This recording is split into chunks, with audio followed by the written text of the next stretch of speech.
When it comes to large B2B complex opportunity proposals, there are many forms to consider. Proposals can be a finalist presentation, a response to an RFP or request for proposal, or a standard but most likely more in depth proposal. The play is to improve your proposal approach, resulting in more contracts. Put yourself in the role of an account executive who wants to improve your proposal to contract close ratios. Recently, a few of your proposals have resulted in a prospect stall. We've all been there, but it's disheartening to say the least. You decided to put the topic on the next sales team meeting agenda so that the entire team could explore the common proposal missteps and strategies to avoid in the future. The team decided that the most common proposal misstep is failing to engage the prospect in the development of the proposal. The team agreed that they usually develop their proposals in isolation and then presented them to their prospect. In some cases, it was clear that the prospect wanted something different. Not good. A better approach is to collaborate with your prospect on the development of the proposal.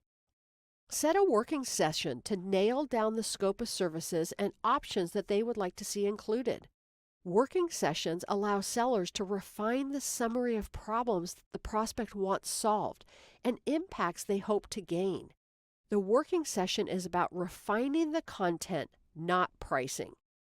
Another bonus to this collaborative approach is that if you missed any key elements during the qualify stage, then you can learn more during the working session.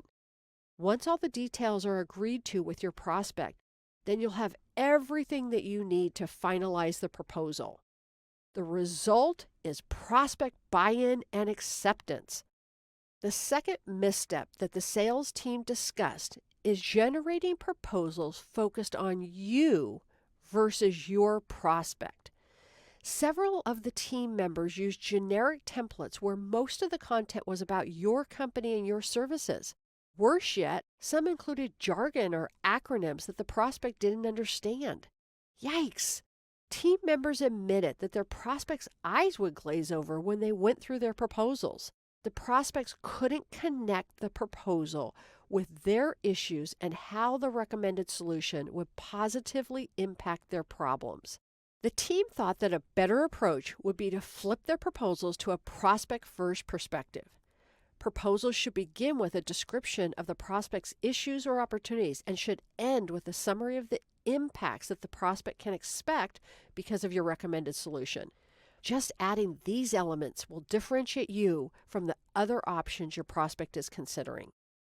It's important to offer 3 options so your prospect has a range of choices. It's powerful to include proof, like a few client testimonials, which serve as evidence of your solution impact. Also, all statements about the solution should include the benefit to the prospect, and any highlights about your company must reflect what's most important to them. In other words, the strongest proposals are 100% focused on the prospect from start to finish. This approach results in increased prospect understanding of the value you're offering, which leads to their agreement to move forward. The third misstep is falling into the trap of sending your proposal without a scheduled meeting to review. However, the prospect will almost certainly ask you to send them your proposal. The team agreed that when they sent their proposal without a meeting to review, they risked a prospect stall. That's not a good outcome at the proposal stage of your sales process. A quick story about Sasha, who continually sent her proposals without a meeting to review. I was coaching Sasha at the time and reminded her about her track record of stalls with this approach. We agreed she would change her ways.